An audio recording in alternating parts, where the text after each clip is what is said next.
টাকা করে গভর্নমেন্টের কাছ থেকে নিচ্ছে, বিসিবির কাছ থেকে নিচ্ছে, পক্ষান্তরে ওরা কি দিচ্ছে? কিছুই দিতে পারতেছে না। এবার তাওহিদ হৃদয়ের বাড়িতে আগুন লাগিয়ে দিল বাংলাদেশি ক্রিকেট ভক্তরা। কান্নায় ভেঙে পড়লেন তাওহিদ হৃদয়। দর্শক, পাকিস্তানের বিপক্ষে সহজ জয় হাতছানি দিয়েছিল।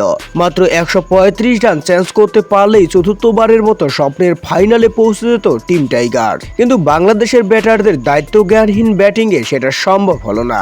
শেষ পর্যন্ত তীরে এসে তরি ডুবালো তারা। এক একজন ব্যাটার এসে তাড়াহুড়া করে যেন ফিরে যায় প্যাভিলিয়নে। বিশেষ করে তাওহিদ হৃদয় থেকে শুরু করে এমন গুরুত্বপূর্ণ ম্যাচে একটা বাজে শট খেলে রীতিমতো ব্যর্থ হয়ে দলকে কঠিন পরিস্থিতির মুখে ফেলে যান এই ব্যাটার। এরপর থেকেই বাংলাদেশি আবেগী ক্রিকেট প্রেমীদের ট্রলের শিকার হন হৃদয়।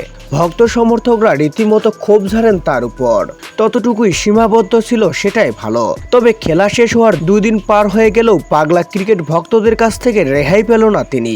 সামাজিক যোগাযোগ মাধ্যমে ভাইরাল হওয়া এক ভিডিওতে দেখা যায় তাওহিদ হৃদয়ের গ্রামের বাড়িতে আগুন লাগিয়ে দিয়েছেন বাংলাদেশি ক্রিকেট প্রেমীরা, যেখানে দাউ দাউ করে নিমিষে শেষ হয়ে যাচ্ছে হৃদয়ের স্বপ্নের বাড়িটি। যে খবর শুনে রীতিমতো কান্নায় ভেঙে পড়লেন তাওহিদ হৃদয়। তো দর্শক, বাংলাদেশের আবেগী ক্রিকেট ভক্তদের এই কাজটি কেমন হয়েছে অবশ্যই জানাবেন আপনাদের মূল্যবান মতামতটি আমাদের ভিডিওর কমেন্ট বক্সে।